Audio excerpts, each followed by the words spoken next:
Baik, Assalamualaikum warahmatullahi wabarakatuh. Perkenalkan, nama saya Rizky Ramadhani. Saya dari Prodi Administrasi Publik dengan NIM 22101007.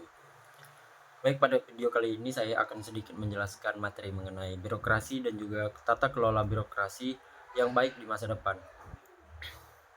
Yang dimana video kali ini merupakan salah satu syarat ujian akhir dari mata kuliah birokrasi dan governansi publik.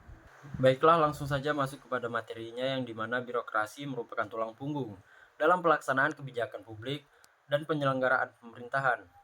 Dalam konteks Indonesia, birokrasi memiliki peran krusial dalam menentukan arah pembangunan nasional dan kualitas pelayanan terhadap masyarakat. Namun demikian, berbagai tantangan klasik seperti lambannya proses pelayanan publik, tumpang tindih kewenangan antara lembaga, rendahnya transparansi, serta dominasi budaya birokrasi yang hierarkis dan kurang adaptif terhadap perubahan masih terus menjadi kendala yang signifikan hingga saat ini. Di masa depan, perbaikan birokrasi harus diarahkan tidak hanya pada aspek prosedural dan administratif, tetapi juga menyentuh dimensi nilai, teknologi, serta pola hubungan antara negara dan warga negara. Salah satu gagasan utama yang perlu didorong adalah digitalisasi birokrasi secara menyeluruh.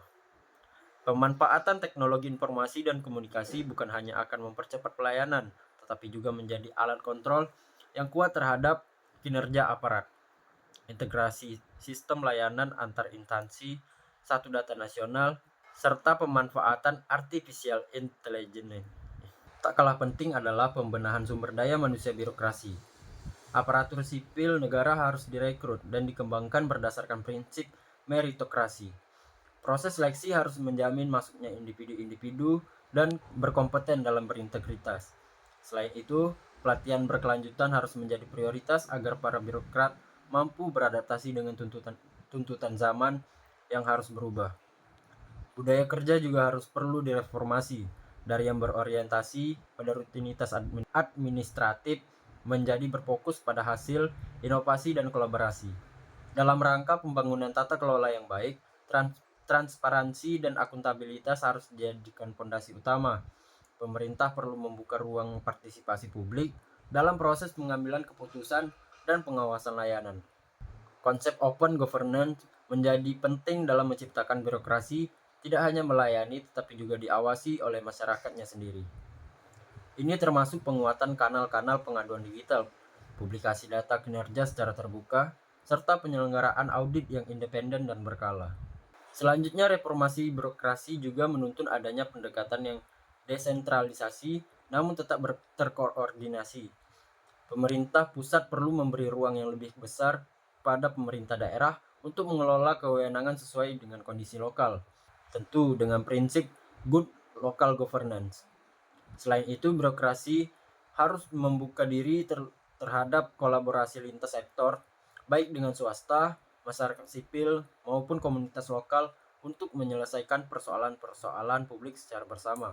Gagasan perbaikan birokrasi ini sejatinya berakar pada pemikiran para ahli administrasi publik, yang dimana Max Weber pernah menggambarkan birokrasi ideal sebagai struktur yang rasional, impersonal, dan berbasis aturan.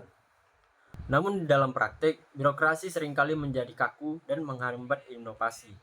Karenanya pemikiran kontemporer seperti yang dikemukakan oleh Osborne dan Gibler mendorong pemerintah agar beralih dari peran sebagai pengendali penuh menjadi pengarah yang memberdayakan banyak aktor untuk turut serta dalam pemerintahan.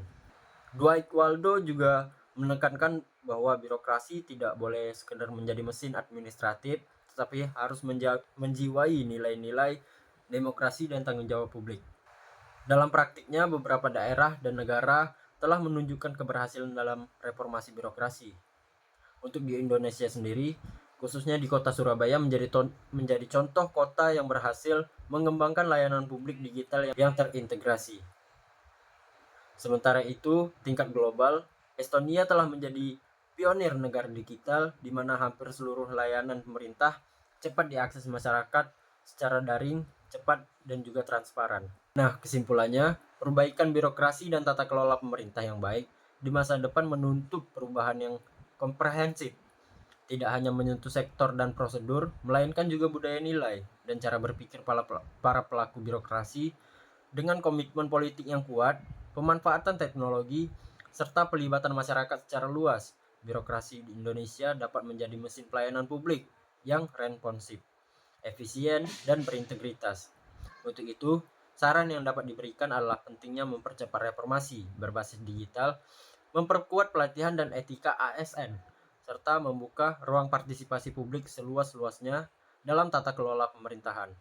Tanpa langkah ini, visi birokrasi yang baik di masa depan akan sulit diwujudkan. Baiklah, mungkin itu saja materi yang bisa saya sampaikan. Terlebih dan terkurangnya saya mohon maaf. Sekian dari saya. Saya akhiri, wabillahi taufiq wa hidayah. Assalamualaikum warahmatullahi wabarakatuh.